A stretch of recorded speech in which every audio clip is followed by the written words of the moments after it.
we'll get that done. But yeah, is anyone interested in I mean, do you want to try and continue that, Dan? Or would you like to try and should we get back into rotating it?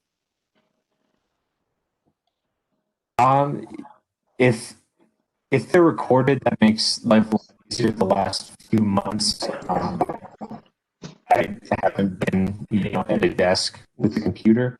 Made it kind of hard, but yeah, I can definitely continue it for a few more months. Cool. And it doesn't have to be I do. Carry on, Miranda. I was gonna say that I will tell you last month, and I've got notes that we need to pull together last month. I didn't hear anything because I was calling Chris. We didn't record last month because we were at capacity for WebEx. We are now recording again, but I had to increase our storage. So Okay. while I was calling Chris, do we need to pull back together those meetings, or Dan, you're saying you have the minutes? I'm pretty last sure time. I'm pretty sure I recorded it this end anyway on my end. Okay. So I'll Good. how about I'll pull this together because I've already started this one anyway. So is that all right with you, Dan? Yeah, that Okay. that sounds good to me. And yeah, I can definitely do this month and the months going forward. And I'd be willing to step in on occasion to also do the minutes. Yeah. Okay. And they Thank you, Natasha. They don't have to be super detailed. I've looked through some of the other boards, like I know the sub minutes. They're pretty sparse, so I just tend to write a bit more, I think, for my own memory help. But yeah, they don't have to be so detailed. Thank you. Awesome. Yay. Okay, now should we crank on? Okay. Yeah, let's do it. 7:07. We have Atashna. Hey, Jess. We have Dan. We have Chris Perez called in. We have Ryan, John, and Eric. And I believe that is a full board. Wow. Awesome. So we have just tackled minutes, so we'll move on to public comment. Looks like we've got just Rick and Public Works. Well, Rick from the fire department, and we've got Public Works on with us. But please don't hesitate to speak if anyone has any extra comments as we're going along.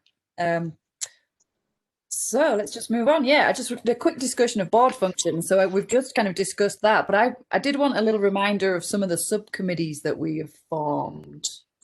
Was it Brian and Eric who we're going to do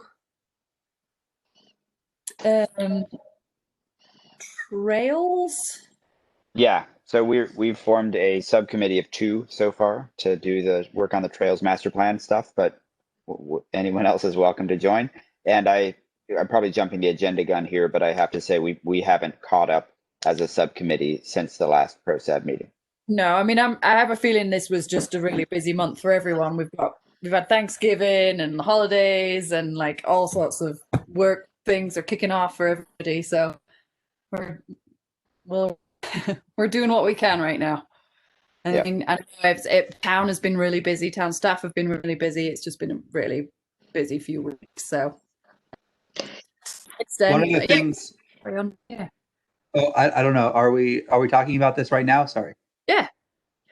That one of the things we wanted to do was create Berlin Trails site for this master planning process, especially so that as we do these public meetings, we can update that website to show how public input is being incorporated. So if there's a way that we can do that either on the Nederland website itself or with a new domain, either way would be fine, but just a way that we can easily kind of start collecting all the information that we're gathering and posting it in a coherent way so people can see where we're at, especially in advance of meetings, so people have a resource that they can look at. So I think it's preferable, Eric, to do it on the town website just so there's a one spot for all town-related business. Now, that being said, Amanda, who is our new admin, she is taking over the website. So what we'd want to do is we can build it for you, and then like either before or after, whenever you want to update it, you would just email both of us, and she would make those changes. So maybe we Great, that can would work. connect offline with you, just kind of about the content you want on the original site page. And then like, it's very easy to upload and update it once we have the original plan done. Yeah, great. The way we were thinking about it would be there would be like a road map, right at the top, that would then link to the different things as we do them from the roadmap. I think it Okay. makes sense. Let's catch up maybe mid-January after the holidays kind of tone down a little bit, and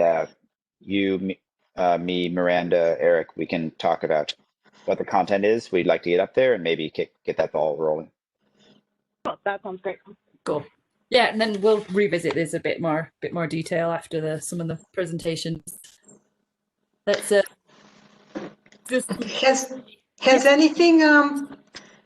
Has anything moved forward yet about approaching one of the parents about forming a subcommittee for the bike path, for the bike park? There were a couple of parents who were interested in that, and we had discussed at one of the previous meetings forming a subcommittee of the stakeholders to move forward with that under ProSab's guidance.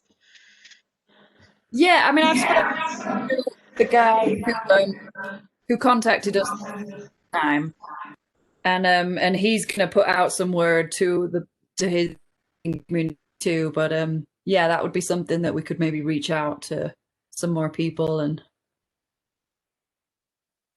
maybe check in with Teens Inc. and Tin Shed and that kind of places. Tasna, unfortunately, there's a lot of feedback when other people start talking and you're unmuted. So Oh. just make sure you unmute yourself. But yeah, let's circle back to this in a bit because we've gone all the recreational stuff kind of at the end there, and then we can just let Chris give his presentation about the TIP project and get that one through with. Maybe is that all right, Chris? Which one? Yeah, that's great. This one. Now I'm gonna say Chris P, but Pelletier. Okay, yeah, thanks. Just to start off here, I do have a page on the town's website to help inform people interested in the project, and a list of dates of upcoming meetings. And I intend to update everyone at these meetings on a regular basis. And guys' point, it seemed like November flew by, and all of a sudden it was time for a meeting, and I had to get the aim out to you guys, and so I apologize. I lost track of time. I don't know where it went.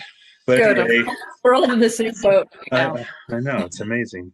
But anyway, it doesn't look like there's anyone here from the public tonight, so I don't think I need to go through the whole explanation of how we got the grant and so forth. If anybody has any questions, certainly I'm here to answer them. There has been a couple changes in the plan since I last presented it to you guys, and I've been reaching out to multiple property owners and business owners, residents, and stakeholders. Put up notices on doors and so forth. I'm going to try to get as much feedback as possible. So let me share my screen. There has been a few changes, so let me show them to you.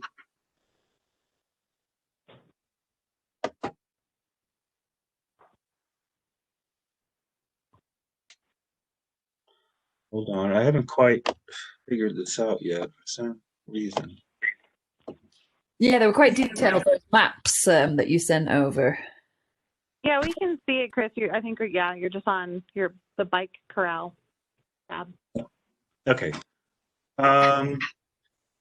So I wasn't going to share all three versions like I showed you last time, and I don't remember exactly all the things that we talked about in the last presentation, but I did want to point out that we were able to incorporate a frontage zone. This picture was provided by Eric. I think it was at the last meeting when I inquired, hey, what is a frontage zone? And so this has been helpful in showing other people too. So most of you have seen this, and here's that little frontage zone here with a table. The one that we're proposing for this project likely isn't going to be as large as this, and nor is the sidewalk. Obviously, this is very big and with trees and stuff. But we felt that a frontage zone along Jefferson Street was appropriate, and there's enough room for it. And there's stores and storefronts here. And that would be also an opportunity to have alternative materials like hempcrete bricks or timbercrete brick. And to that point, our sustainability coordinator with SAB and with contracted with the town is going to help me source those materials. So I think in our last presentation, Jefferson Street looked just like it does right now. Let me zoom out a little bit.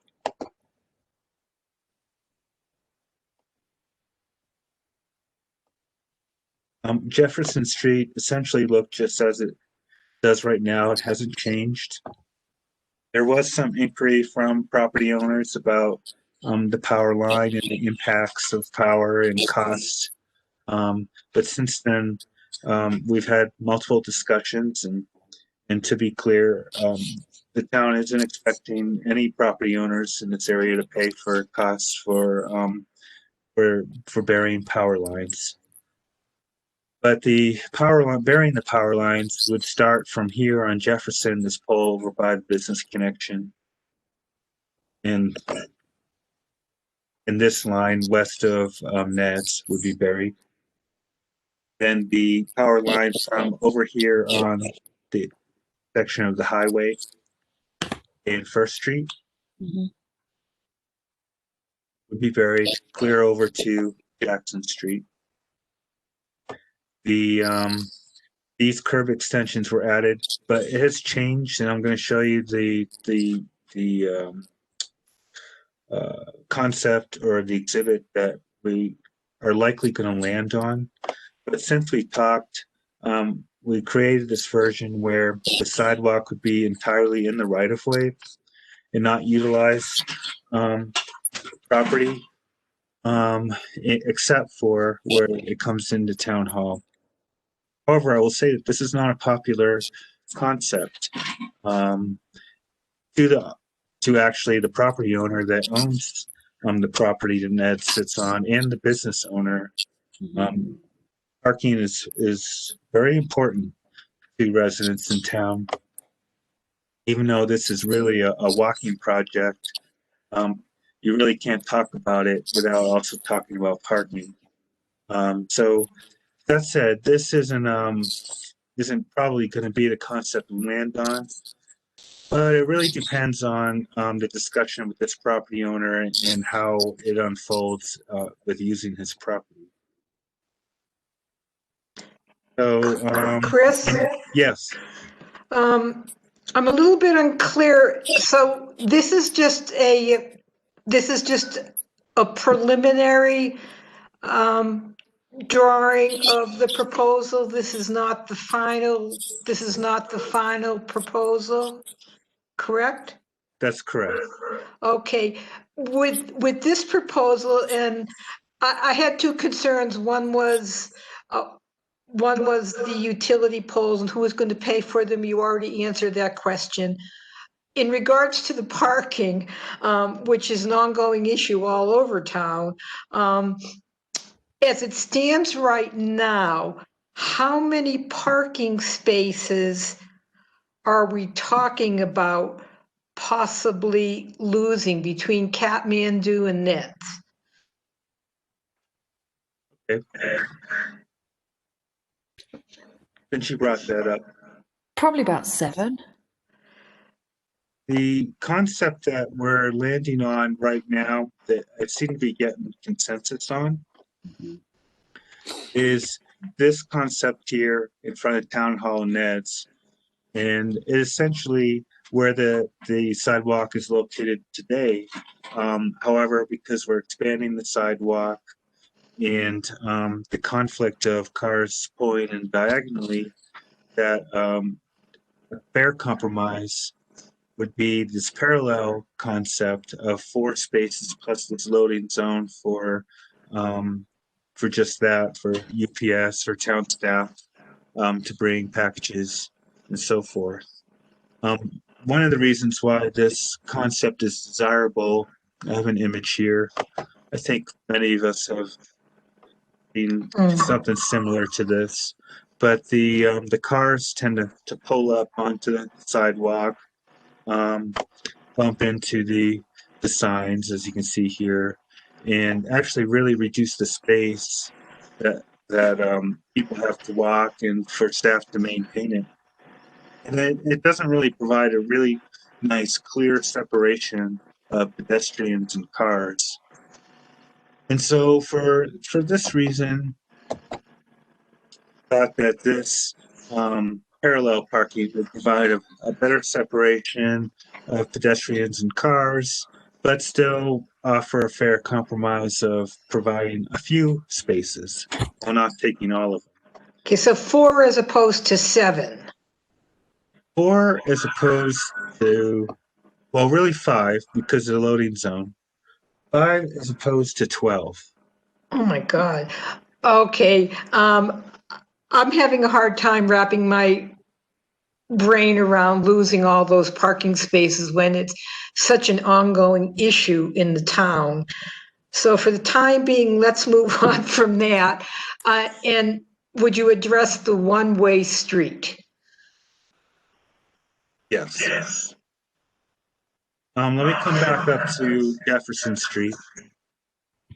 So on Jefferson Street, we're proposing a one-way street in a southerly direction. The idea here is to reduce congestion. Also, I'll point out that within town code, I believe it's 1133, town had adopted CDOT highway standards for standard road widths. And a standard road width for a 2-lane, 2-direction road is 25 feet. What exists today is not 25 feet. Yeah. And I think, most people who have traveled down Jefferson Street experience the congestion that happens. So the thought is that congestion leads to frustration, really, and causes visitors to just drive by. And I know I've come down this road before and felt like I couldn't park or it's too crowded. So that was the idea here. So And we'll you can be kinda see- accessing Jefferson from the highway as opposed to the current parking lot.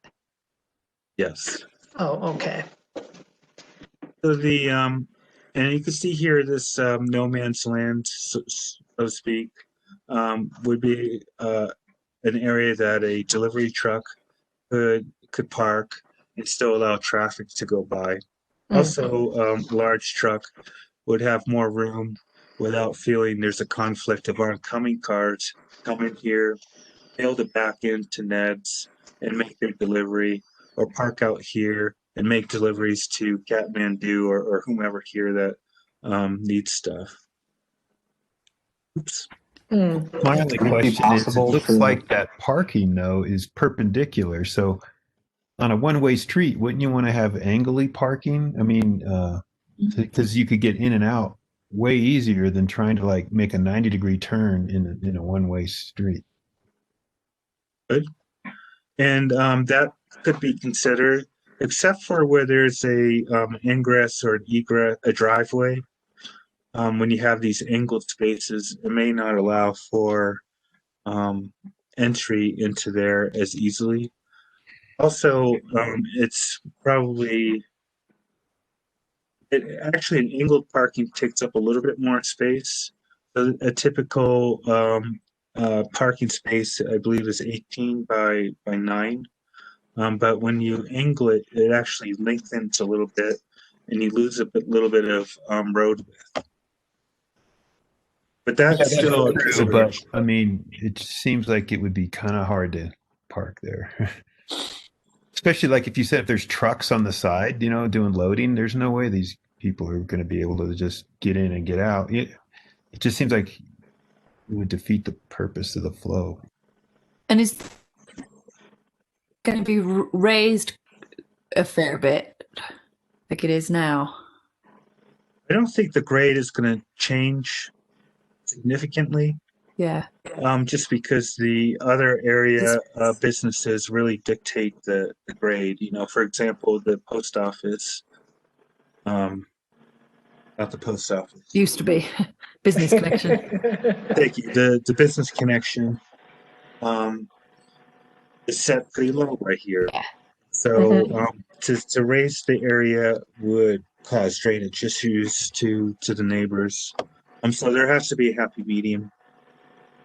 And that will be resolved within a drainage plan. Okay, now that area is, Nederland is not this, even during the tourist times, the foot traffic is not so heavy that people have difficulty maneuvering the sidewalks. So what is the present width of the sidewalks and what is the proposed width of the sidewalks? The proposed width is an 8-foot sidewalk. Cool. And what is it right now? What is it currently? I believe they're 5. Sounds So lovely. adding 3 feet, which will take away 3 feet from the parking, which will narrow the road. I guess my issue is not being some New York City sidewalk traffic. I don't understand the need for such a wide sidewalk. The sidewalks, I remember when the sidewalks that we have right now, like on First Street, were put in. And the width of the 5-foot width seems perfectly adequate to handle the foot traffic in town without having to make the goal is to increase. I think the goal is to increase foot traffic, so I could see that supporting. Well, just because you build a wider sidewalk doesn't mean you're going to have, 3 feet across people, walking. That's not going to change I don't believe that that's going to change the comfort zone for pedestrians or increase the foot traffic by any means. So I don't have any data suggesting how many people will be using these sidewalks, but certainly if every parking space is filled, then everybody within those cars will be using those sidewalks. Reason would have it. And currently, anybody that parks walks in the road. And so the purpose of the sidewalks is to provide a nice, safe travel for pedestrians and ADA traffic to walk on the sidewalk without conflict of cars. Yeah, I want to point out improving walkability is great. I wanted to point out that on Jefferson Street, you see the current width between the end of the parking space, which will not be reduced, to the road's edge here is 21.5 feet, but actually can be expanded a little bit more. And then over here in North Jefferson Street, we have a lot more land and can widen the roadway and have quite a bit more room for, again, a loading zone or a vehicle to be able to pull into these spaces. Just a random question, Chris. Are those big boulders like that are next to the business connections, like a bunch of big boulders on the street? Is that, it looks like it's part of the roadway where they are. Yeah, let me zoom in. So yeah, you make a good point. There's a lot of conflict with properties extending into the right of way. And it happens all over town. And there was discussion a couple weeks ago at the BOT about what's called a revocable encroachment permit, where when there's a new applicant and this condition exists, the town asks the applicant to take out a permit and essentially acknowledging that their property exists partially in the right of way and letting the applicant know that it actually belongs to the town and that the town does have the right to take it back. However, I don't think it's ever happened before. And, obviously a brick building is going to be there until the building is demolished. So I don't see the town ever taking that back. But yeah, you make a point. The building right extends there. into the right of way quite a bit right there.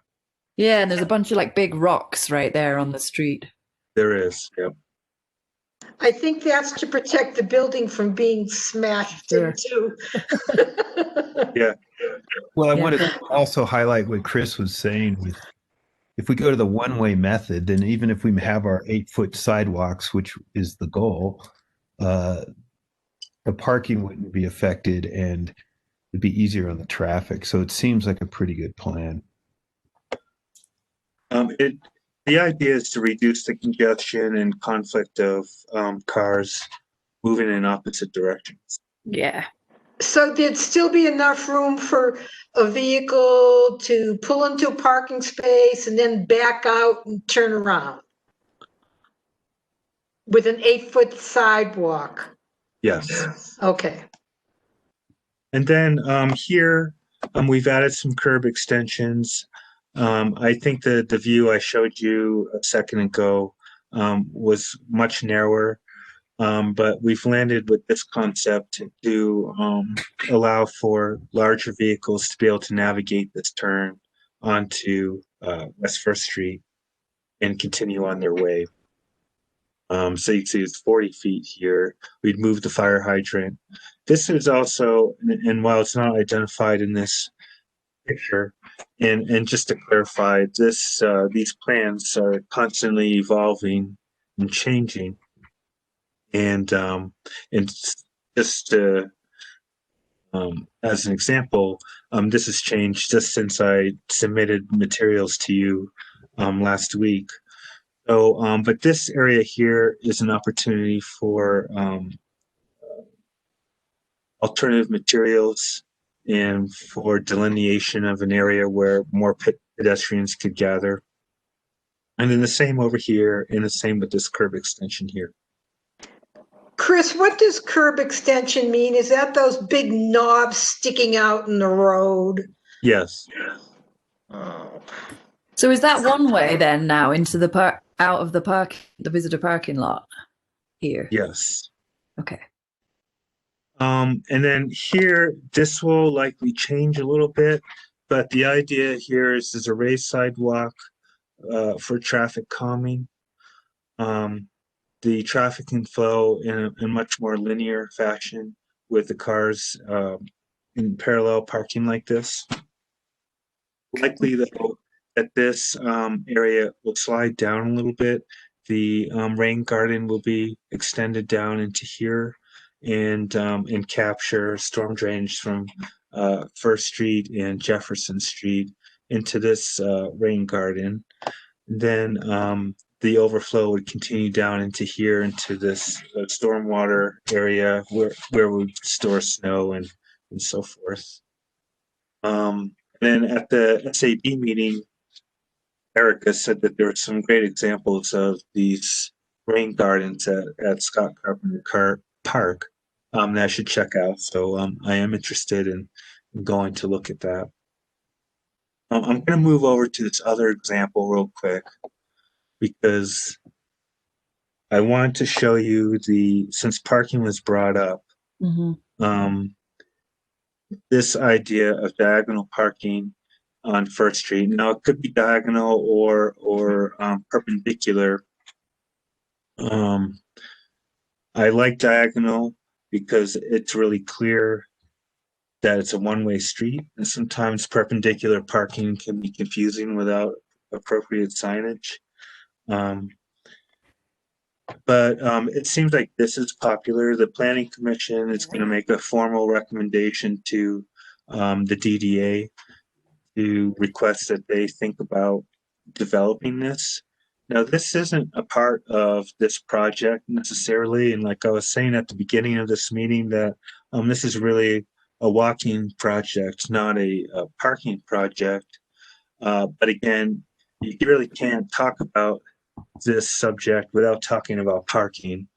And so this is in addition of, well, in these little triangles, it says 21 spaces, but when this is really developed into more thought out plan, there's actually a driveway in here, and then over by the realtor, this will be a little drive area for their cars.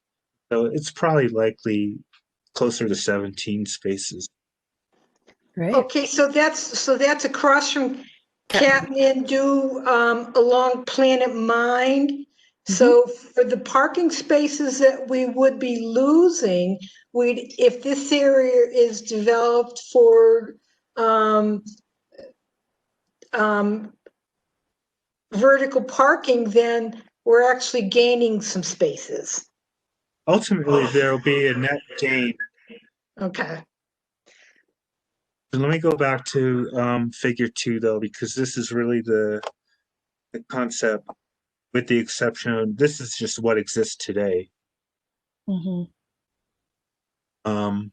right now there's only 7 spaces that are fairly unorganized, and then there's a couple here in front of the realtor. And the reason why we put those spaces there is just to show to the advisory boards that there is an opportunity to use the town's right of way to help develop parking and add more, since it's such a contentious subject. So, and then the sidewalk, nothing's really changed here. It continues to the west. We've added some entries for Kathmandu and for CenturyLink. And then again, it crosses the Jackson Street and then heads north. We've sort of marked out this area as the place for what's really called the Gateway sign. Ironically, in the DDA master plan, they sort of identify this area as the gateway in the town, which is ironic because Gateway Park for ProSab is on the other side of town. So anyway, in their plan, this is identified as the gateway sign, and this is the spot that we feel there's an opportunity for collaboration with all the boards. And so Garrett Daniels, with our sustainability coordinator that the town contracts with, is going to be the liaison for SAB. And then I think we emailed you, Jesse, if that's appropriate, to be a part of that discussion about the size of the sign, what it's going to look like, and what will be on it. And then the DDA also is representative of the DDA, and they just got approved for wayfinding consultant to help design their sign. So it's really good timing to be having this discussion. Okay, Chris, where's the, I see information kiosk area and bike corral. What happened to the Bryan house? It's that square right there. Still there. It's Where? this, if you can see my hand, Oh, yeah, okay. that's where the Bryant house is located. Oh, okay. And then, I just had a discussion with RTD today, so these discussions are just really kicking off. But I do have a depiction of the layout within the parking lot right now. Oh, that's what this is. So that then this would enter into the RTD lot, heading west across this drive area. There's an island in here that would likely need to be expanded. Cool. I think the the crosswalk would cross the bus lane. This landscaped area would have to be developed with another sidewalk, and then to the west connect with the existing terminal. And there's several bike parking here, and there's some bike stations here. I asked the RTD if they can get me information on the usage of these covered bike areas, because it'd be helpful to know, how are they used? Are they in demand? I'd hate to put more up if they're not really being used. Yeah. Also, there's some bike stations here, and then I think everyone's familiar with these, but I got these examples from our engineers, and they're typical. They're really generic, but they fit any kind of bike, and that's the beauty of them. Is every bike's different, but they will fit. Hold on. They're simple. I don't envision that. But they presented several options. Chris, when you say bike corral, that's not the U bracket. The U brackets are for like the sidewalks and stuff, right? And the bike corral is actually going to be, Is that a bike corral? Is that what that is? Well, that's a huge one. Yeah. You can have smaller ones. Like I've seen some, like the one I sent you holds like 8 or 9 bikes, I see. Whatever you think would fit in there, but it doesn't have to be a full caged facility like that. Agreed. I think that's a little overkill for Nederland. Yeah. And So as far anyway. as the usage goes, you bike down to the bus, you put your bike in the bike locker, or you chain it up, and then you head down to Boulder. That's kind of what's been going on with those. It's 4 lockers there that RTD run. Uh-huh. So I'm one of the 4. So if you're wondering how people use it. Do you ever encounter a time when they're not free and you can't put your bike in? Well, those 4 are ones where you pay RTD a monthly fee, and it's your locker and it's your lock. They keep a copy of the key. Okay. And they keep an eye on it, because down in Boulder, they got a lot more of those things, but people were trying to live out of them and that kind of thing. Right. So, so they're not, every 6 months they come up, and so like if somebody doesn't use it anymore, then somebody else, they have a waiting list, and they go, okay, here, this person can use it or whatever. Okay. I was wondering how they were going to tell me, or how they know their usage. I guess that's how they know. Anyway. Yeah, now for the open racks, that's a different story. That's just, you just put your bike there and go. Mm-hmm. Okay. Let me go back to this. So in alignment with the fancy bike corral, has anyone ever spoken with RTD about possibly putting a second level on the RTD lot?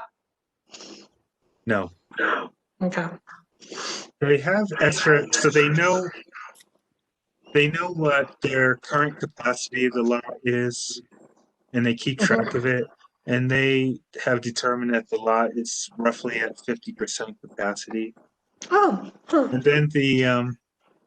then there's more land over here where the kids sled and stuff for expansion in the future. So, and when they determine that the lot reaches a certain capacity, then they still have some room to expand if they want to. And they're pretty open to people parking here and using it for town parking. I mean, they said, be careful, don't sign it and say, this is public parking, park here.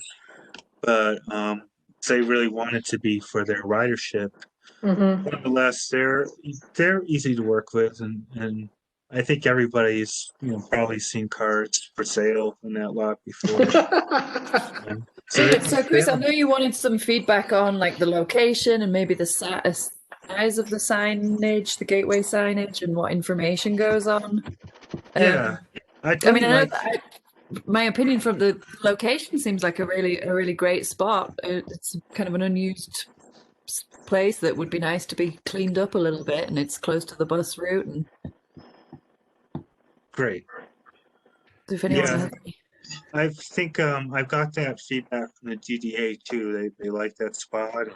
SAB didn't oppose the spot either. And Mhm. I agree. It's a little bit.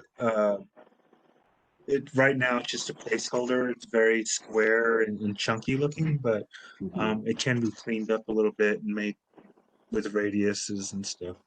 And again, this could be an area for alternative materials, brick or something to better define it. yeah, I think it would maybe give a bit of incentive to clean up that area too, which is often a bit of broken glass on that little grassy area there. So As a side note, Jesse, there's a lease agreement with the town and RTD for the Bryant House. I don't know if Yeah. you're aware of it. hmm It expires in a couple years. Okay. And I can send it to you so that you can. I don't know if you've ever seen it, but I can send it to you. Yeah, no, I haven't seen it. I'd be interested. Thank you. Yeah, Yeah. Chris, here's one more thing. If you go back to that area where the sign would go, now Yeah. if you just go up Jackson and you hit the highway, this is something that you might want to talk to RTD about. But they changed that. They moved that speed limit sign.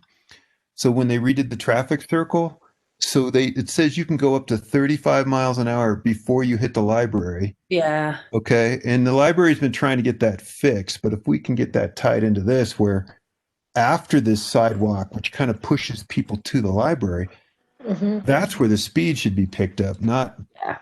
before Especially with everybody that, with gets the off new of housing RTD. development too. It's crazy that it's 35 right there. Well, it was due to a mistake, and Yeah. according to them, Caltrans takes 3 years to change a speed limit sign, which seems a little ridiculous. But so I just want to throw that in. If there's anything you can do about moving that sign down the road a bit. There is, and I'll have a discussion with them. And you're right, it takes a long time, and that they actually cautioned us from asking them to do any analysis prior to the development happening over there, because based on their analysis, they could determine that the speed could be faster. Unlikely, but they said that wait until the development's there and that there's more pedestrian traffic and cars before we approach them on that. And then I guess while we're on that subject, I had put in a grant for developing this crosswalk here and have it and having some sort of traffic calming and reducing that speed through here. Maybe it's a signalized crossing. Yeah. Yeah. That's But I good. don't know if I'm getting that granted. I just don't know if I'm getting it. But it could Okay, happen. thanks for putting in for that. I think it's important. Yeah, is there anything we can help with that? Because I'm pretty sure that would be a very welcome to the public. I'll reach out to them and see what I could do. Would it be a raised sidewalk? It was proposed. Okay. I don't know. CDOT really maintains tight control over their right of way. Yeah. And it's very difficult to get them to change. They have a very strict and stringent process to how they manage their right of way. Well, I'm just thinking primarily in terms of public safety, especially for, older people, people who, can't run across the road while a car is careening at them at 35 miles an hour. Yeah, I don't think anybody would disagree with you other than CDOT. Yeah, well, maybe a temporary measure could be some anonymous people in town with magic markers. Right. They're very protective of their right of way. Yes, I'm sure they are. They actually if I put this crosswalk in over here, they give me a hard time about it. I've done it a couple of years. they tell me to don't touch their right of way. So I do need to maintain a good relationship. Oh, yes, definitely. What do you need, Chris, in the way of what kind of information we want to include as part of this sign? Or do we need to get in touch with?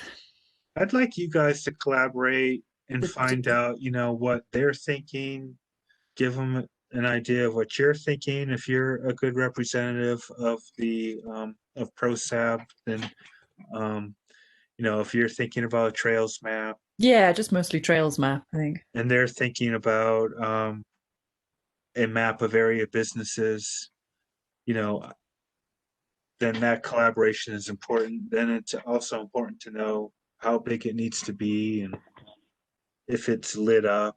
I mean, are they going to keep changing it? Area businesses is something that's going to need to be changed 6 months.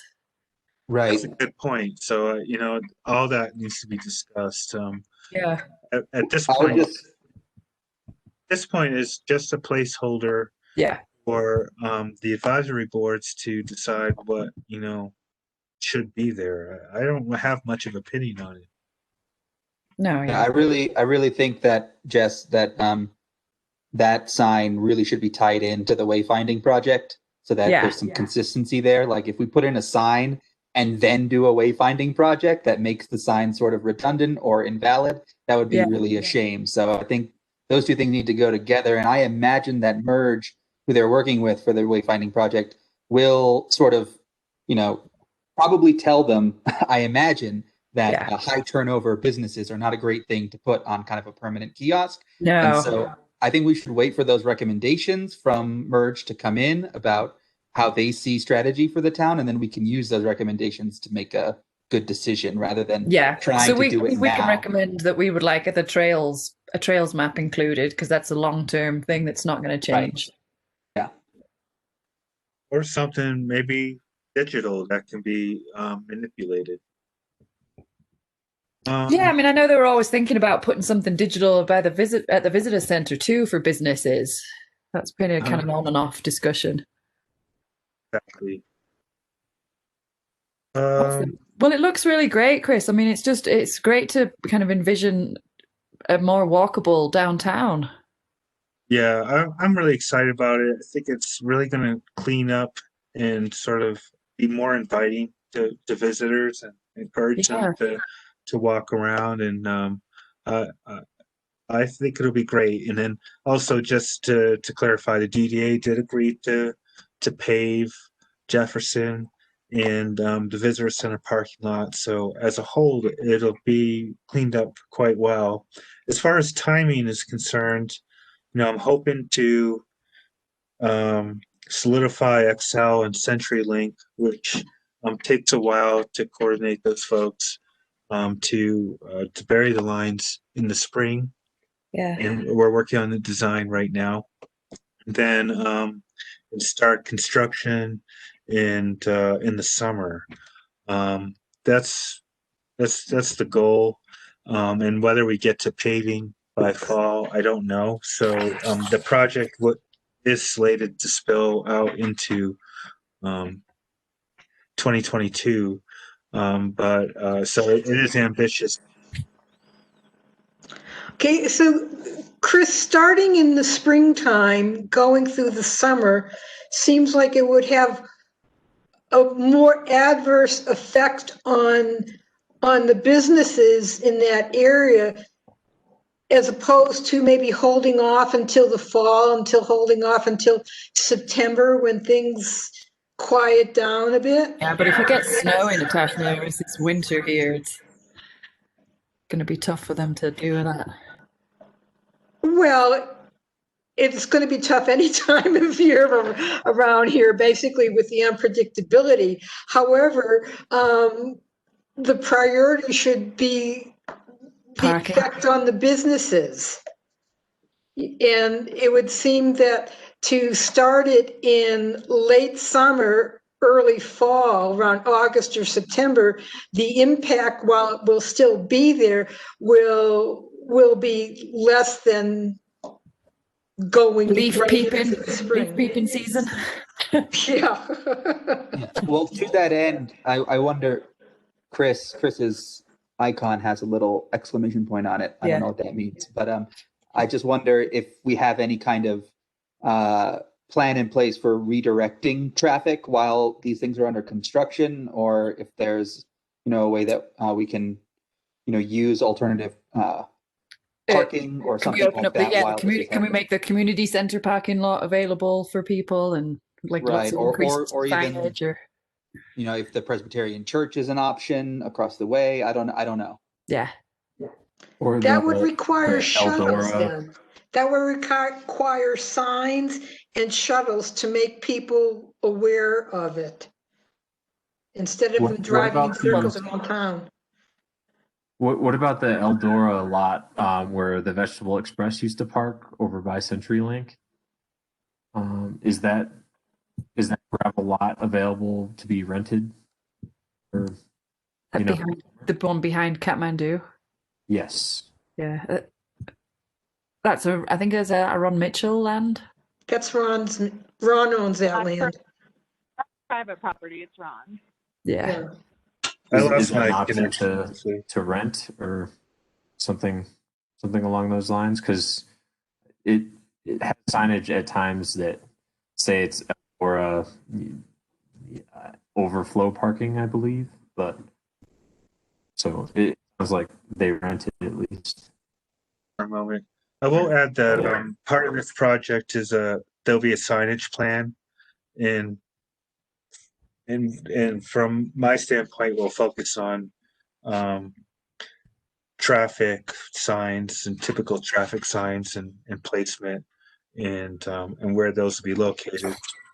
But in addition to that, once we have that sort of layout of what we think needs to be signed for traffic, that can be passed on to the DDA and to the committee who's working on wayfinding to incorporate their signs along with the traffic. And if they think they should use the same post or a different post or whatever. So that will come next couple months or so. Awesome.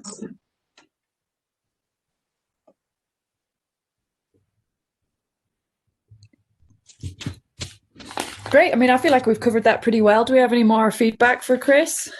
Oh, Chris, I just want to say, I was thinking, well, why is Public Works coming to us about this? Because it's not Parks Recreation, blah, blah, blah. And I just want to say, I really appreciate your doing that. I very much appreciate your including the advisory boards in collaboration with these plans. Thank you. You're welcome.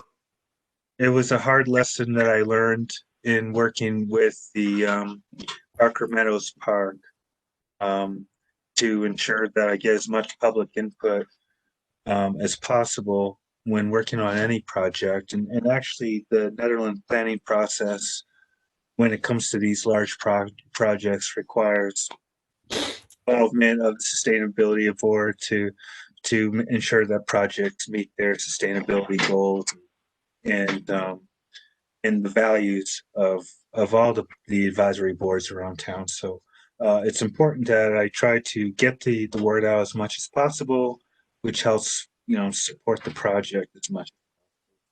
That's why I'm bringing these to all these meetings. Yeah, I think that's going to make for the best, most comprehensive project plan that you can. So you get all the expertise from everyone, all the different boards. Sick. All right. Well, we'll keep up to date with all that as we move forward in the next year. So thank you, Chris. Thank you, guys. So the next item on the agenda is a little update. So Miranda and I got in touch with, his name is Chris, the senior program officer of GoCo. And so we had a meeting with him a couple of weeks ago, and And it turns out that we are going to be allowed to resubmit in the next round. So we were, I think they maybe are still working things out and don't quite know how it all works out. So we had a good, pretty productive meeting with him, and got a little bit more detailed feedback about why the Resilient Communities grant application was not approved. So I mean, basically, it was like there was 21 grants were accepted out of about 47 or 48. So it was highly competitive, and I mean, it does seem a little bit arbitrary still of what they decided and what they didn't. But we are allowed to resubmit. So we did discuss kind of what would be the best route to go about doing that, and from the discussion, I think we've just realised that it would be more likely, you know, if we could get the budget way down, like to around $200,000 to resubmit, because it's going to be even more competitive. They have very little money left now in their grant cycles. And so if we could remove most of the things to do with irrigation, Gershio Field, even like a lot of the restroom upgrades, that would seem that would be worthwhile, just resubmitting, just taking that stuff out of the narrative, out of the budget, and just send it back in again. So I know Chris and Miranda and you chatted with Nikki and Ariel a little bit, I think, too. So what were your further thoughts on that one too?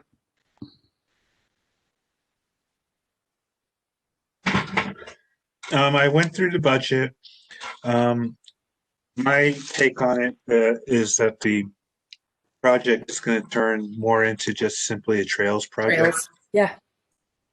So I went through the budget and generically balanced it as much as I could and removed everything from it, and then gave it back to Miranda for you guys to add or do whatever you want with, but just to kind of trim it down and essentially upgrade trails and make them wider and add soft surfaces and benches and that kind of thing.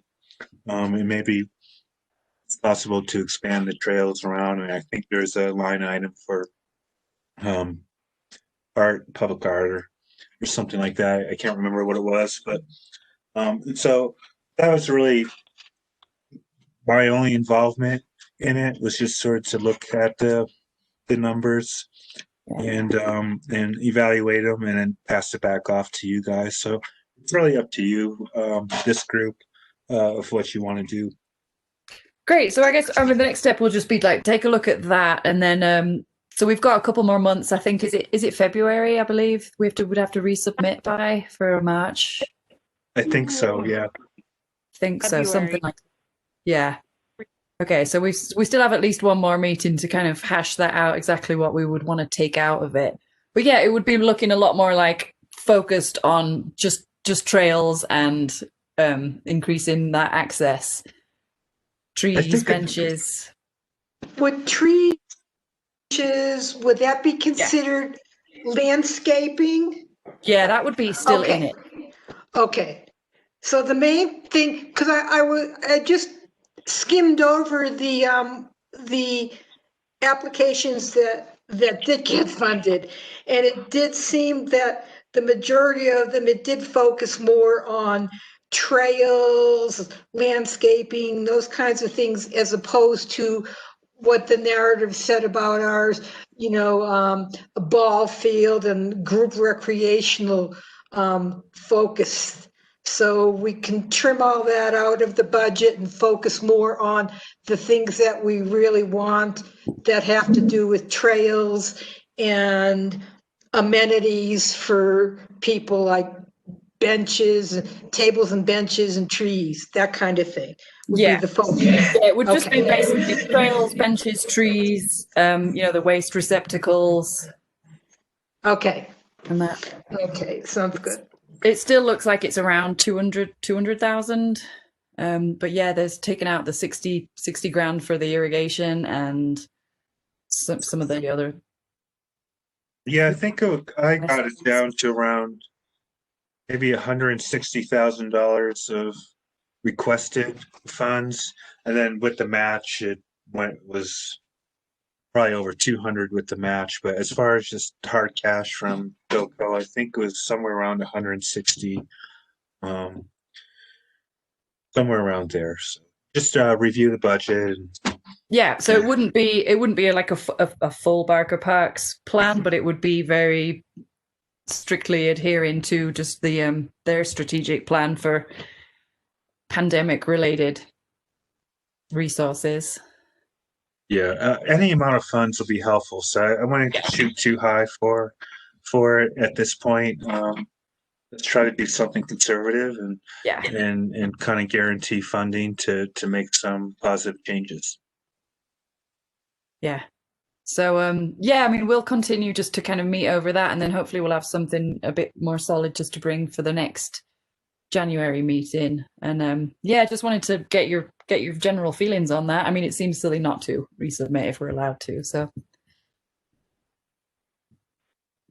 awesome.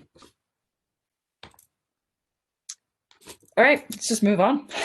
Since that seems good. I'm hoping that I can get some Eric help on the next one, because this was one of we were just going to discuss some of the stuff that you discussed at the BOT meeting, I think on Tuesday, and a little bit about the egress. I'm just going to bring you up to date with a little bit of the Big Springs egress discussions that have been going on. The mayor has asked if I would be interested in joining a subcommittee with one of the BOT members. Trustee Corvalan and myself would be interested in joining a subcommittee about the Big Springs egress, which I'd be happy to do, because I'm a Big Springs resident and I'm interested in it. I've just been following it for a few years, so I don't have a lot of updates on that. I know we're in touch with the fire department a little bit, and hopefully we'll be walking some routes. You have Rick Hendrickson on here too, if you want him to tackle some of these updates too, since that's why he's here. Awesome. Yeah. I mean, I missed the BOT meeting I made it to a little bit, but I missed the actual agenda there. I know there was some Colorado Parks and Wildlife stuff discussed, and to see whether there's any updates on the MOA, see if we got any feedback on that. Did I miss anything of that on Tuesday, Eric? Well, the presentation was on our CPAW grant, which were really recommendations, which focus on Big Springs egress is one of the recommendations, but the other was on updating our municipal code so that we fall in line with 2018 building code requirements. And I don't know, Rick, you could probably speak to that way more than I can. Do you want to give an update? There's a lot there, isn't there? Thank you. Hello, everybody. This is Rick Hendrickson with the fire department. Eric. Yeah, the CPAW kind of came to a conclusion there. They gave their final report.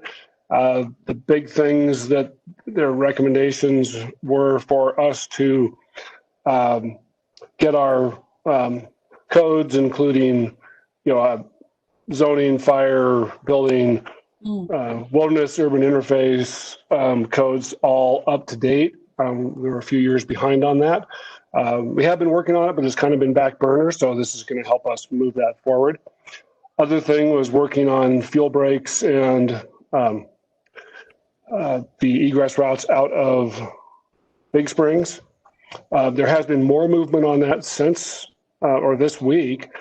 Chief Durr hiked a couple of different routes off of Wildwood, and also this was with the Forest Service, and also the Doe Trail access routes and or egress routes. Certainly on the Wildwood route, they found what they think is going to be a better and safer route out than the one that's been proposed.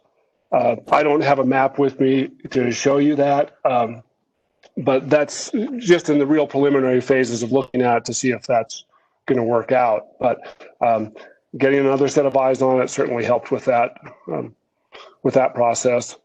And then the third part of the CPAW was, or town with, Brenda, help me out here a little bit. I think it was the part of getting the Envision 2030 off the ground and tying a lot of the longer term planning in together. And to incorporate fire safety into the comp plan as well. Yeah. And so Yep. I think the update on the comp plan is just really, obviously it's a funding challenge. Most grants are focused on COVID specific relief. So the typical funding we would go for to update the comprehensive plan is just not available.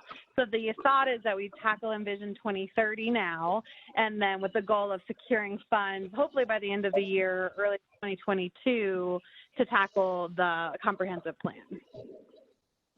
One other part to this I forgot was updating our community wildfire protection plan.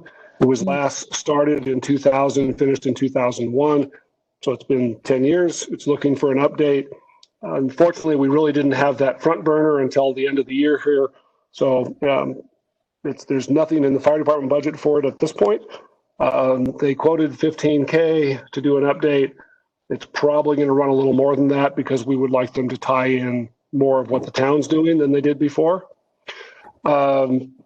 So that's another thing, as Miranda mentioned, funding's going to be, we're going to be looking for different sources to try to get that funded and move that along, because not having that current can impact us getting grants to do wildfire mitigation.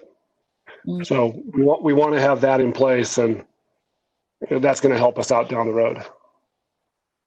Do you know where that is available to view? It is in I'm the sorry? packet. The, Is the it- whole in the agenda packet from last week. The Oh, entire fantastic. report from CPAW is there. It's very detailed, and they broke the egress.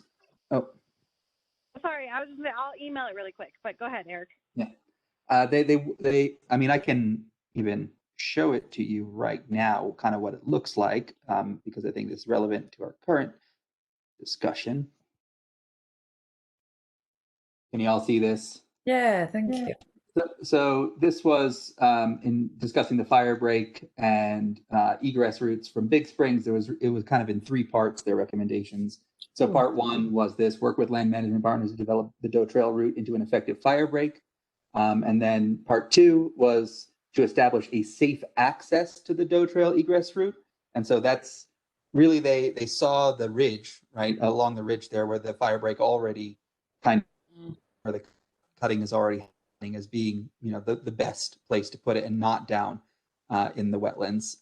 But of course, the problem, as we know, is access to that ridge and how you get there. And so their recommendation was to continue working to find, a safe access route to get there. They, when they were speaking, they did kind of allude to the private property issue, and that looks like the best way to access it. But there could be other solutions, as going through the wetlands at all doesn't seem to be ideal for anyone, right? Because of the switchbacks that would be required to get up onto that ridge. So, and the bridge that would need to be built. So they still think, though, I think is really important to say, because when I have these conversations with folks, people keep on talking about Doe Trail and Wildwood as alternatives to each other, and that does not seem to be where actually the conversation is, and that's not the CPAW recommendation either, but rather that these both be developed as egress routes of the Big Spring neighborhood, rather than this idea that we're trying to choose between one or the other, which I don't think is any longer the case. So I do think the conversation needs to move beyond looking at an either or and looking at how do we do both of these things without Is it a negative environmental impact. Are they trying to prioritize which one to build first too? Well, they did put Doe Trail as number 2 and, Wildwood as number 3 here. So, Yeah. but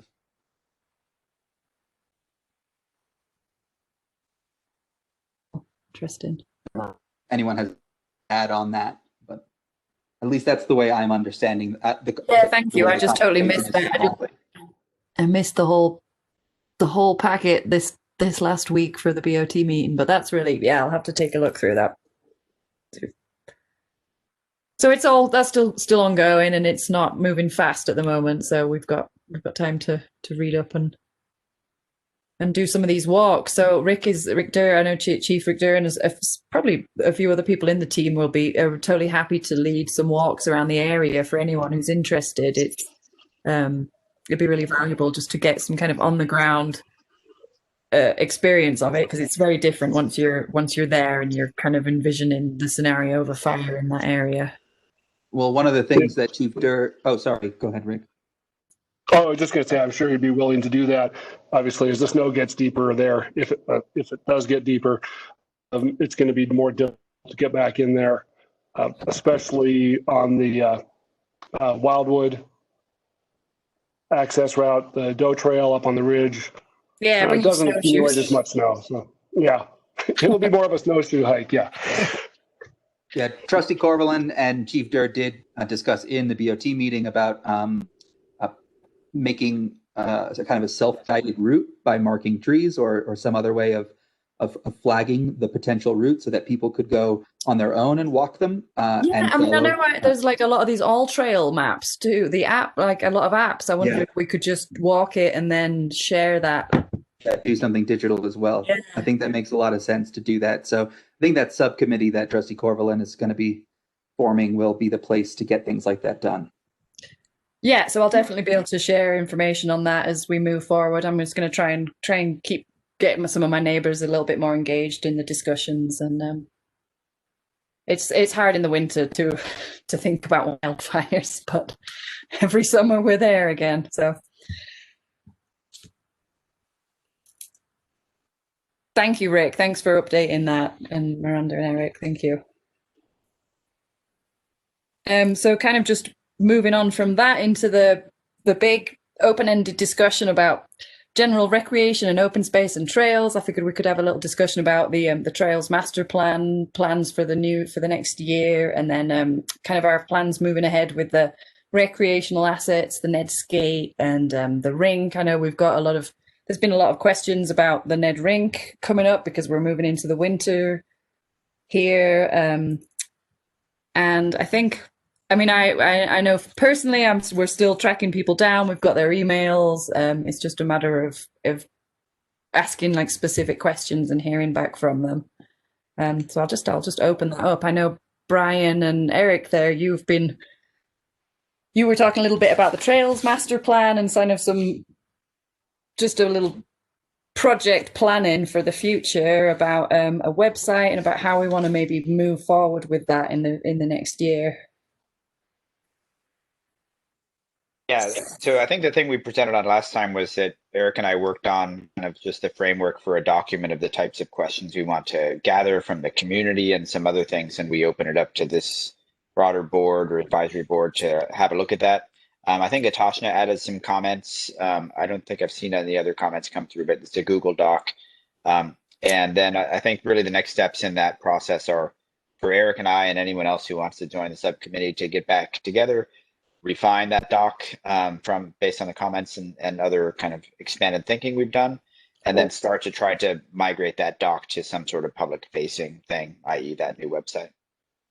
Great. And I know me and Miranda are still, we're on the trails map hunt still. So that's still on the to-do list.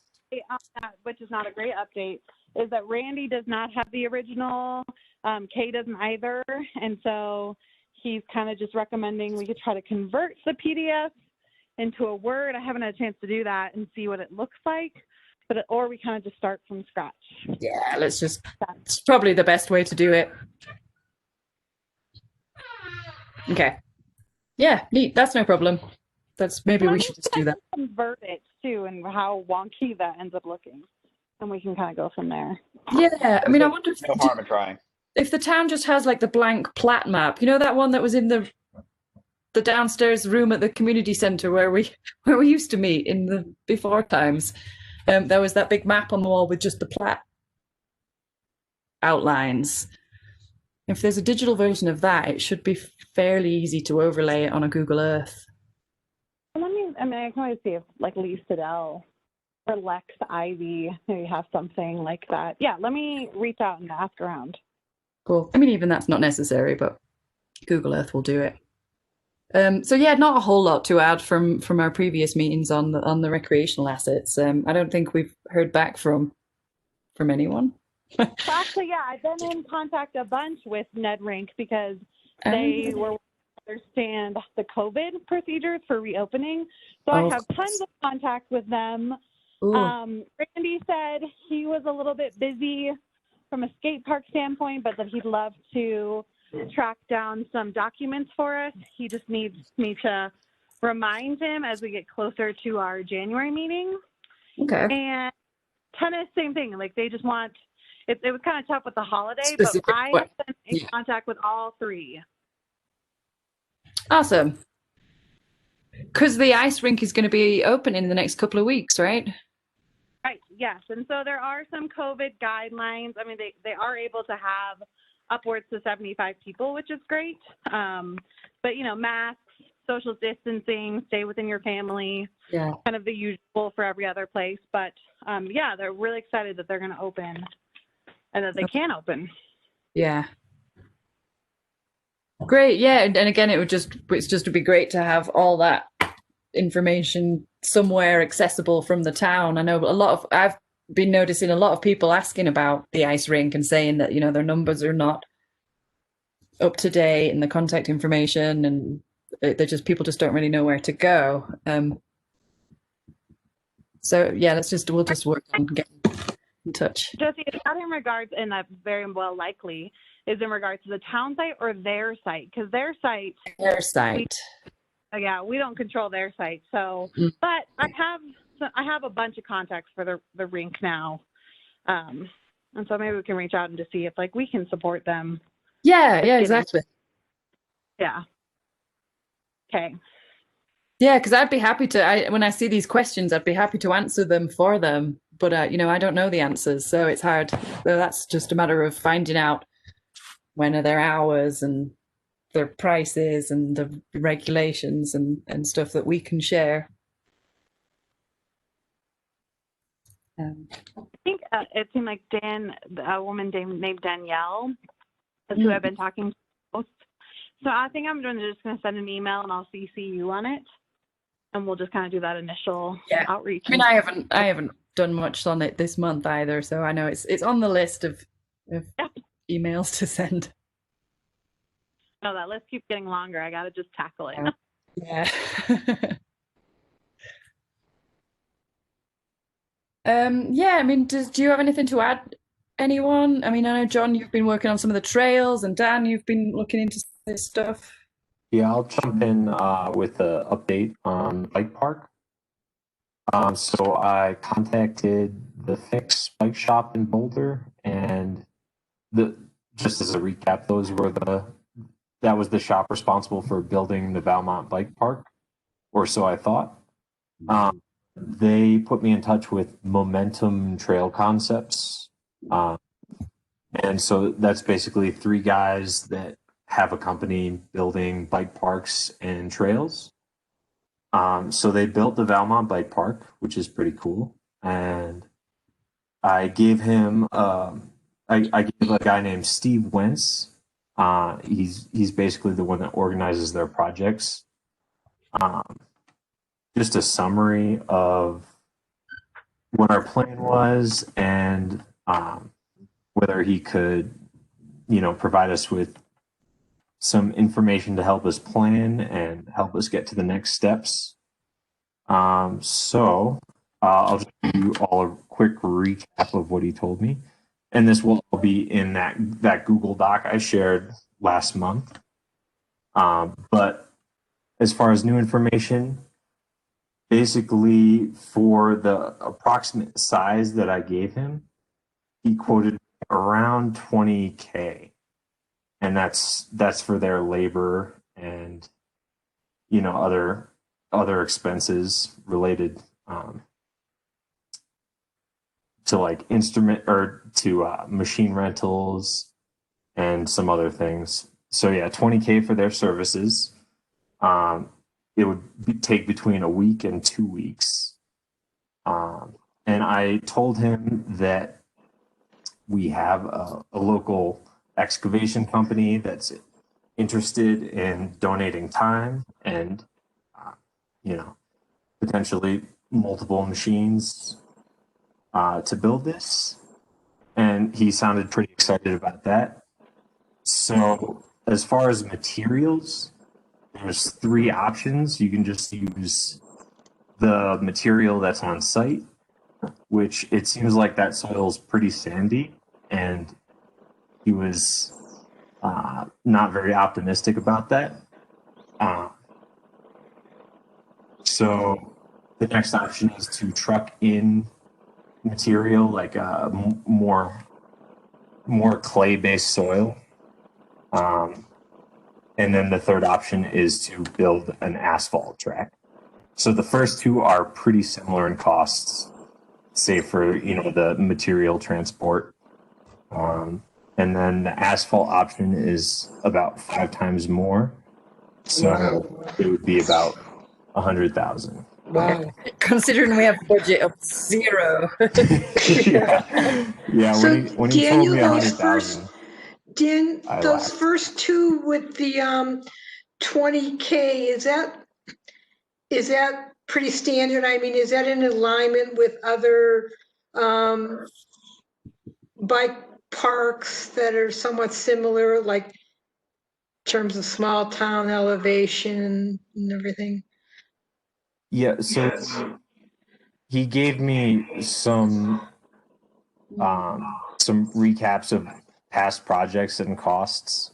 So he said people get these parks built in their backyards, if they just have a spare $10,000 lying around, or some of the bigger projects they've done, like out in California, can get well past 100,000 for a dirt track. So yeah, there's a wide range. This is the first company I've actually talked to, though, so I don't know how this lines up with similar organizations. Could you check out places that maybe towns at altitude across the country that are somewhat similar to Nederland, that have bike parks, and get some findings from them, maybe? Yeah, definitely reach out to some other municipalities. A bit of feedback from bikers too, as to what they actually want here. Well, yeah, but that's part of I would think that would be part of the subcommittee of stakeholders. Yeah. Yeah, so it sounds like the majority of bike parks are some kind of local material, or some kind of dirt, and just another couple items for dirt pump tracks. You need to moisten it pretty regularly, like every 15 minutes. So there would need to be an irrigation system installed. So that would definitely add to the cost. Definitely food for thought.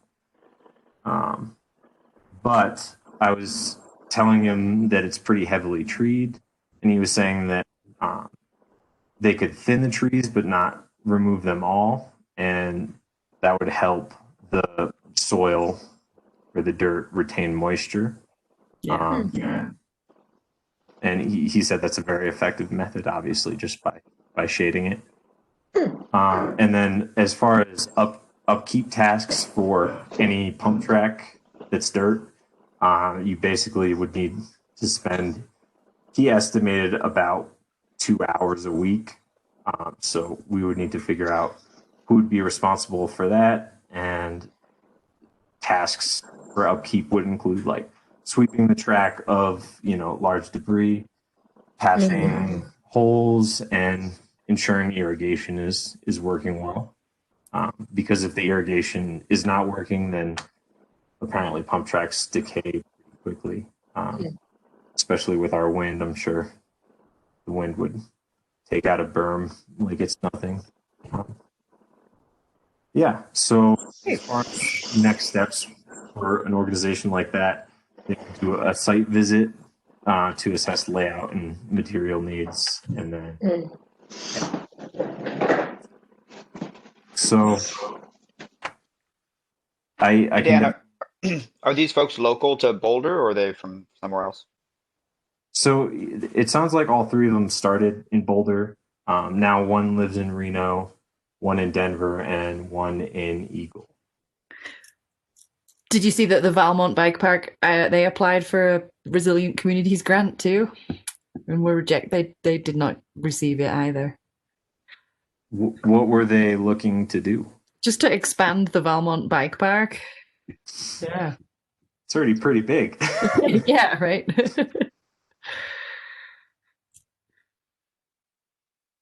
Interesting. No, that's really useful. Thank you. Hey, this might, I don't know if this is a good idea or not, but what if Valmont Bike Park kind of ran the NED auxiliary field project?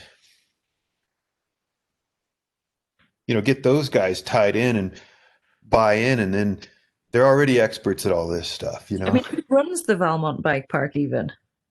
It's right by the airport. It's Yeah, I just mean, before the jail. is it, do you think it's the town, the city, or is it like a non-profit, or? It's the city of Boulder. Yeah, the city of I think Boulder. it's the city. Yep. Yeah. So it would be a similar situation to if we built one. Yeah. Responsibility. But I'm just thinking, like, that's just been up for a long time. They have international folks that come there, and at least have, maybe they've got a board and a member or two that would help out, you know, like you were saying, Natasha, you got to get the people that are interested in this thing dialed into this thing, not just ProSab people. That would be nice. Okay, I believe that we can get it started, but with any project that comes before us, we can be the guiding force.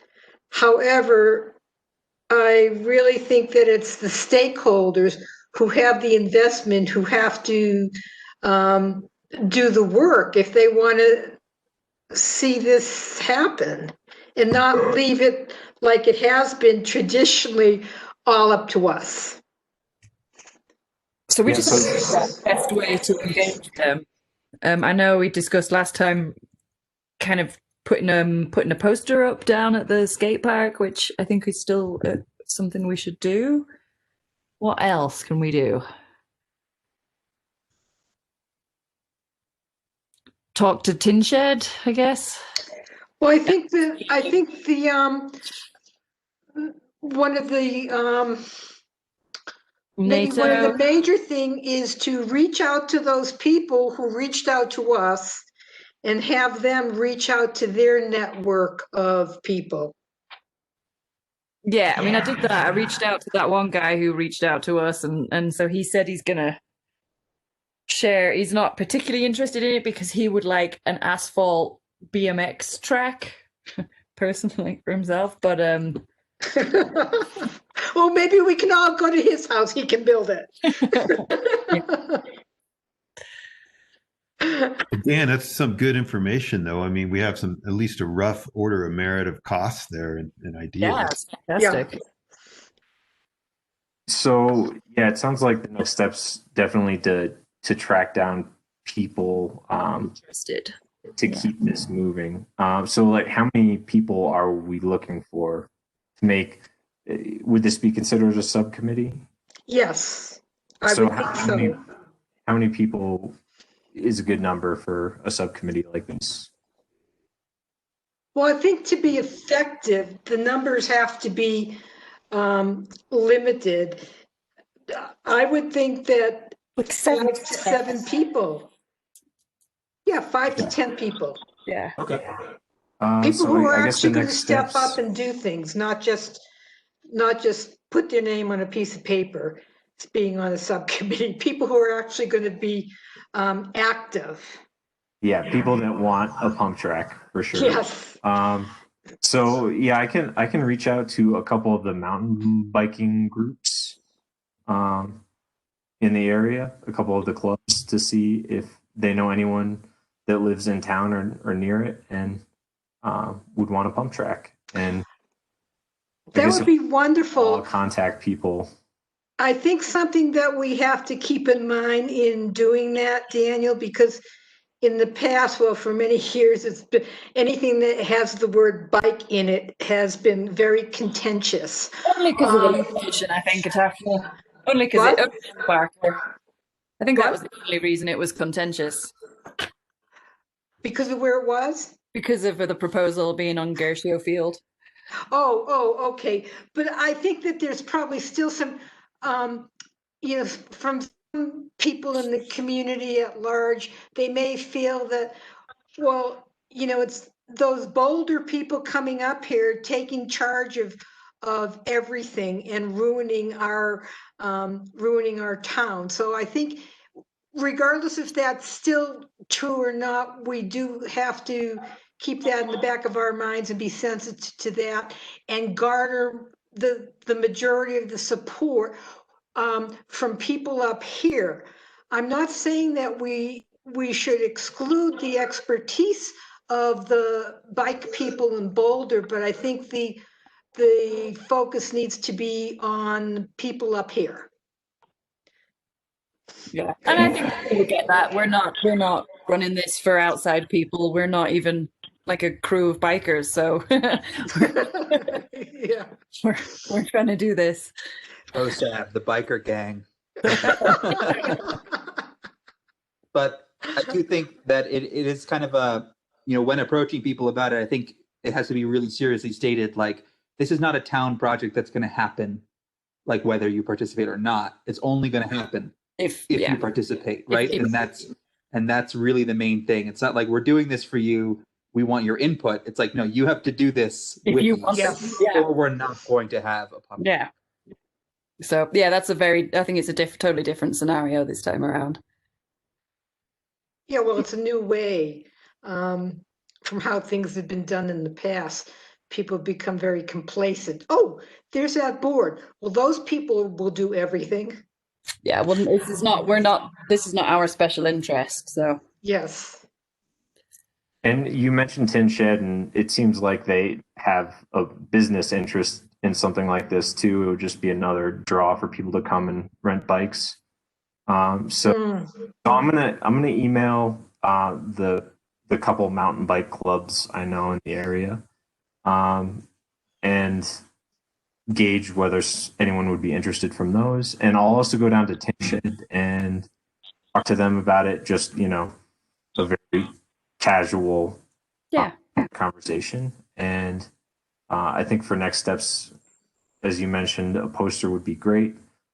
Something we could post around town, both at Tin Shed, the bike park, and basically wherever anyone will let us. And then the other thing on my to-do list was something that Public Works Chris suggested was to just reach out to the tennis and the ice rink and have a quick discussion with them about the use of that area too. Are the schools, what do you call them now? Are they still called PTA? Are the school PTAs still active? Being parents with children, it might be good to reach out in some form if they have a newsletter or something. Reach out to the PTAs, put some type of a announcement or notice in their newsletter as well. Yeah, good idea. And I know a couple of people on the PTA. I'll see if I can. Okay. Great, thank you, Dan. That is super cool. Really helpful. Any more to add to this? I think we've all got quite a bit to get cracking on with there. If not, I'll move on. All right, moving on. End of year, ProSAP achievements and priorities. Atashna, thank you very much. She sent a great little roundup of all of the ProSAP achievements and things that we've done. Did you send that to everyone, or was that just me? I don't know, but I read it through and it looked really great. It made me feel better about us. Well, I think I sent it to everyone. So I'm wondering did I leave something out, or is there something else that I might include? I'd like to have I would like to have a decision on it tonight so that I could submit it to the paper on behalf of ProSAB for the next edition. And I know Karen is compiling a big list too, so maybe Karen might be doing one for the whole, town administrator. Might be doing it for all the boards too. So Oh, did you get that email she sent out? She said that she didn't have time to do it because of some personal commitments. So she was hoping that the boards could submit something. Great. Yeah, no, I mean, it looks good to me. I'll Okay. let anyone else speak to it. You noted several things from there that I'd already forgotten about. So yeah, awesome job. Thank you. So, Looks great to me. okay. Miranda? Yep. At some point, and it's not, I couldn't find the minutes on the website, but I'm not real tech savvy. At some point by February, by early February, could you get me the minutes from this year's ProSab? And they should be up. Yeah. That reminds me, Miranda, I have to stop into town hall to sign those minutes just to like make them official. Is there a good time for me to do that? Next week. Okay. I cover the office next week. So maybe that. And yeah, I'm so sorry, Tashma. It's been on my list and it just got moved further and further. So that's quite all right. I don't think there's any rush, but I would like to have them by the end of January, beginning of February. And I could I can just email you them from my end too, what we've got. Oh, okay. That would be great. I would have to pull. I realized I didn't have them all saved. I was gonna have to go back to your emails and start pulling them. Yeah, exactly. And I've got them all saved in my folder here, so I can just. Oh, okay, yeah. So if you could send those to me, Jesse, that would be great. And Amanda doesn't have to put it on her long list.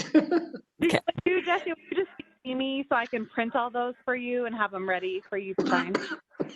Yeah, that'll easy. Cool. Okay.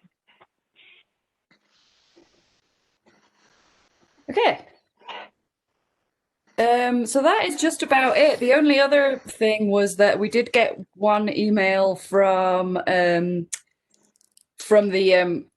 Garrett, who is the coordinator of the Sustainability Advisory Board now, and they were interested in. They were asking us what trees might be planted in the spring because they were interested in putting a plaque on, near a tree to recognize the work they have done. So I just said I didn't know of any trees being planted, but maybe they could plant a tree, and then yes, send them our Adopt a Bench program and tell them that they can use that to adopt a tree of their choice. Yeah, only 5 So no, that was it. Nikki and I both replied, and they're gonna think about it they're gonna get some recognition from the mayor instead. Oh, okay. Recognition for what? A little light note, and but no, I would like to give you all recognition too. We're coming up to the end of the year. It has been a really bizarre year for all of us. We've all gone through a lot. This has not been easy for lots of us, and we haven't seen each other in person, and we've still been meeting, and we've been doing this. So thank you. Thanks to everyone. You're doing really good. We're having productive meetings. We're getting stuff done. And we're cranking on, doing okay. Hopefully one day we'll be able to meet again. Yeah. And thank you, Jesse, for tying all of this together. Yeah. On that, Thanks, Jesse. anything else? Yeah, thank you for all your work. No, thank you all. Go enjoy your holidays. Switch off for the week. And stay safe in your bubbles. Yeah, stay safe. It's going to be. It's good just to not go anywhere. Stay in Ned. Yeah, really. All right. Well, just guess we'll keep on our to-dos and catch up soon in the new year. Okay. Bye, everyone. Bye. Bye. Thanks, Everybody Miranda. have a happy Christmas.